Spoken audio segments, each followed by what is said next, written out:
The most common tactic used in boxing to avoid fights is to price yourself out. Ironically, Frank Warren has said this himself in the past. The reason it's such a popular tactic is it gives you plausible deniability. A guy calls you out and you don't want to fight him, so you demand an amount of money and a set of terms that are completely unrealistic. On the off chance he accepts, you just move the goalpost and add more terms on. And when he eventually gets fed up and walks away, you can then point the finger and say, look, he ducked me. That's how it works. It happens literally every week in boxing at all levels. Been going on since the beginning of time. It's standard fare. I know it, you know it, Frank Warren knows it, we all know it. But curiously, this fact is completely overlooked by clueless hacks Gareth A. Davis and Colin Hart, who've both come out and blamed Usyk for the undisputed fight not happening. Shout out to Johnny Nelson and Matthew Macklin, by the way, for calling it like it is. A pair of ex-pros, they know how boxing works behind the scenes. Credit where it's due. But Gareth A. Davis, aka the Gad, middle-class soft boy, looks like he patterned his plastic image on a washed-up rock star from the 1970s. I've never seen a man try so hard to look cool and not succeed. He should be in a pub somewhere auditioning for a U2 tribute band, not interviewing boxers. He's one of the biggest Fury fanboys around. The way he gushes about interviewing the Gypsy King, you'd think he just hopped back out of a time machine from interviewing Jesus.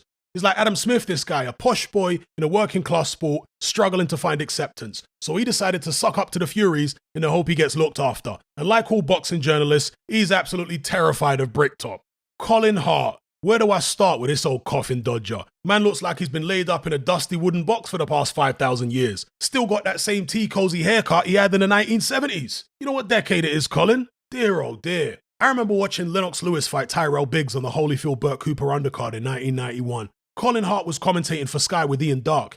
Ian Darke starts talking about Lewis's knockout power, and Colin Hart turns round and says, Lewis isn't a big puncher. He sat ringside, literally a matter of feet away from one of the top 3 biggest punchers of the 1990s at heavyweight, and somehow he can't seem to figure out that this guy hits hard. And of course, a few moments later, Lewis chins Tyrell Biggs with a big right hand and knocks him out in the 5th. You couldn't make it up. Man literally had no idea what he was looking at when it was right there in front of him.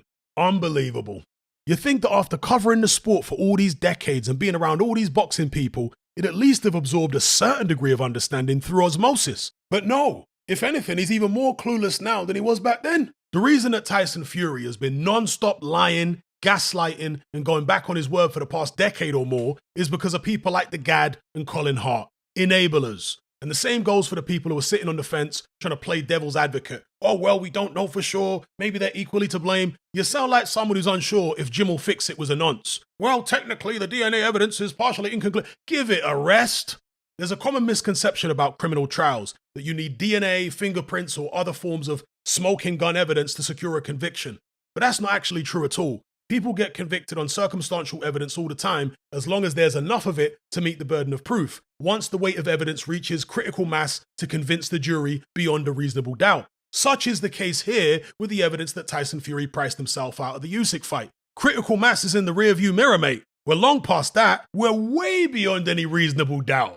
How far beyond? Well, Jay-Z released an album called Reasonable Doubt in 1996. We're now in 2023. It's proportionately equivalent to that. Any doubts you have about Tyson Fury's guilt are completely unreasonable at this point. Any argument that introduces ambiguity about who the guilty party is here is predicated on a complete lack of pattern recognition, completely ignoring the pattern of non-stop lies, gaslighting, contradictions, and pullouts from Tyson Fury over the past decade, as well as all the classic signs of an attempt to price himself out of the Usyk fight, such as outlandish demands, nitpicking, and repeatedly moving the goalposts. If you find yourself ignoring all that, then you're not entertaining objectivity at all. You're entertaining absurdity. Stop it. He moved the goalposts on the 50-50 split. He moved the goalposts on the Saudi deal. He moved the goalposts on the fight date knowing Usyk had mandatories pending. When Usyk accepted 70-30, he moved the goalposts on the rematch clause, which was put in the contract by Fury's own team several months earlier. Think about that, people. The rematch clause had been in the contract since at least December, but Tyson Fury wants us to believe that he didn't know anything about it until one day after Usyk accepted his 70-30 offer last week. What a joke. Furthermore, Usyk accepted 70-30 on the proviso that Fury donate £1 million to help Usyk's country, but Fury refused to agree to it.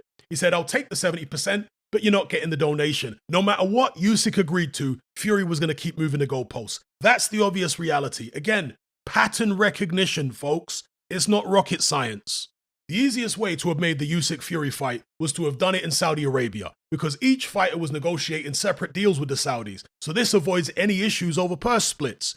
Usyk accepted his deal with the Saudis very quickly. Fact. If Fury had done the same, the fight would have happened. Fact. But he didn't. Several weeks passed, and eventually we hear that Fury has turned down the Saudi deal and the fight is headed to London. There was no explanation given at the time as to why Fury turned it down, but several weeks later, Frank Warren finally decides to offer up a flimsy excuse, claiming the Saudis couldn't build a suitable arena in time for the fight. Now, if you believe that, I've got some seafront property in Birmingham to sell you if you're interested. Give me a call. The AJ Ruiz rematch took place in Saudi Arabia in a temporary outdoor arena that was built from scratch in 2 months. Fact. The AJ Usyk rematch took place in the Jeddah Superdome, a permanent indoor arena that holds up to 35,000 people. Fact.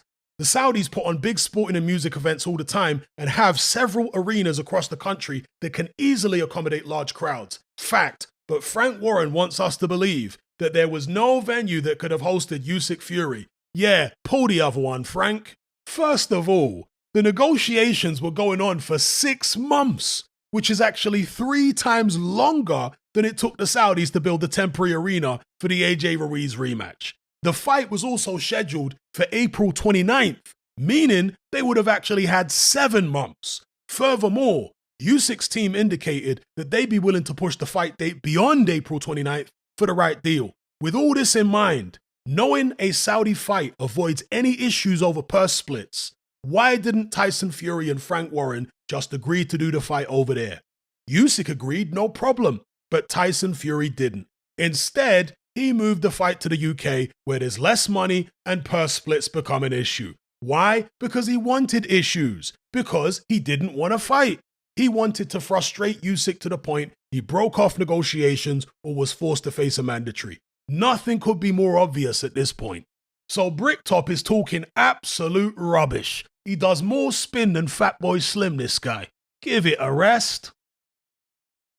Are you sick and tired of the mainstream mindset? Does the dogmatic conformity and pathological ignorance have you tearing your hair out in frustration? Then don't be alone. Come and join our brotherhood on Patreon.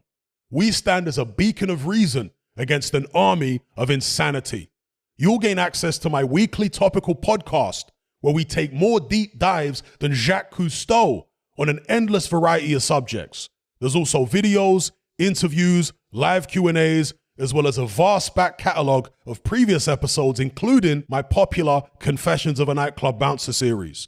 You can listen via the Patreon app or download in high-quality MP3. Connect with myself and hundreds of other members in our Element chat group. There's no contract, no commitment, you can cancel at any time, and it's cheaper than a Mickey D's McMuffin. Just head to my Patreon page via the link below this video and select the tier called the Brotherhood of Reason. I'll see you over there.